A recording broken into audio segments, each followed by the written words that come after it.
നമുക്ക് ഓണത്തിനൊക്കെ ഒരു ഗിഫ്റ്റ് കൊടുക്കാനൊക്കെ ഒരു സാരി വേണ്ടേ?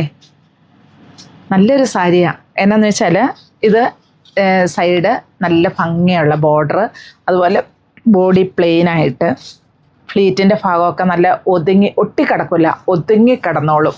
നമുക്ക് വാഷ് ചെയ്ത് യൂസ് ചെയ്യാവുന്ന ഒരു സാരി. നല്ലൊരു മെറ്റീരിയലിലും ആട്ടോ ഇത് വന്നിരിക്കുന്നത്.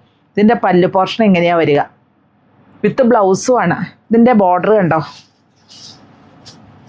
നല്ല ഭംഗിയായിട്ട് തന്നെ വന്നിരിക്കുന്നു. ഇതിൻ്റെ ഒത്തിരി കളേഴ്സ് ഉണ്ട്, നമുക്ക് ഓരോന്നായിട്ടൊന്ന് കാണാം. ഇതൊരു ബേൺഡ് ഓറഞ്ച് ഷെയ്ഡിലാട്ടോ വരുന്ന, ഡാർക്ക് ബേൺഡ് ഓറഞ്ചിൽ വരും. സൈഡ് ബോർഡർ ഇങ്ങനെ വരുന്നേ, പല്ലും ഇങ്ങനെ വരുന്നു, രണ്ട് സൈഡിലും ബോർഡർ. പിന്നെ വെയ്റ്റ്ലെസ് ആണ്. ഞാനിത് 1 ലെയർ ആയിട്ടാട്ടോ, അങ്ങനെ ട്രാൻസ്പെറൻ്റ് അല്ല. അതുപോലെ വെയർ ചെയ്യാനൊക്കെ എളുപ്പമാണ്. നല്ലൊരു മെറ്റീരിയലിലും കൂടി ആട്ടോ വരുന്നത്. ഇതിൻ്റെ ഇനി ഡിഫറെൻറ്റ് കളേഴ്സ് എന്ന് പറഞ്ഞാൽ ഒരു സഫയർ ഗ്രീൻ ഷെയ്ഡ്, റേറ്റ് വരിക 1245 ആണ്. ഇതൊരു ബേൺഡ് ഓറഞ്ച് അല്ല, യെല്ലോ ഷെയ്ഡിലേക്കെന്ന് പറയാം ഇത്.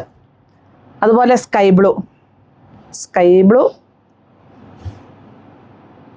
ഗ്രീൻ, അതുപോലെ പാരറ്റ് ഗ്രീൻ, ഇങ്ങനെയുള്ള ഷെയ്ഡിലാണ് ഇത് വരിക. ഇതൊരു പിങ്കിൻ്റെ ഷെയ്ഡിലേക്ക് വരുന്നു. ഇതൊരു ഗ്രീന്, നല്ലൊരു ഗ്രീനാട്ടോ. പിന്നെ ഇതൊരു ഡാർക്ക് പീച്ച് ഷെയ്ഡിലേക്ക്, ഒത്തിരി കളേഴ്സ് ഉണ്ട്. റെഡിഷ് മെറൂണ്, ഇതെന്താ ഒരു കളറെന്ന് വെച്ചാൽ ഒരു നല്ലൊരു ഷെയ്ഡിലേക്കാട്ടോ വരുന്നത്. ഇത് ഏതാണെന്ന് എനിക്ക് പറയാൻ പോലും ഇതിനകത്ത് പറ്റുന്നില്ല. ഇപ്പം നമുക്ക് ഇതിൻ്റെ ഒത്തിരി കളേഴ്സ് നമുക്ക് ഡൗട്ട് ഉണ്ടെങ്കിൽ വീഡിയോ കോളിൽ തന്നെ ചോദിക്കാം കേട്ടോ. നല്ലൊരു കളറാണിത്. ഒണിയൻ പിങ്കിൻ്റെ ഒരു ഡാർക്കിലേക്കൊക്കെ പോകും ഇത്.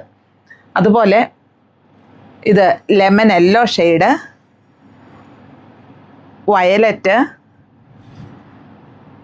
ബോട്ടിൽ ഗ്രീൻ, ഇത്രയും ഷെയ്ഡ്സാണ് കേട്ടോ ഇതിന് വരുന്നത്. റേറ്റ് വരിക 1245 ആണ്.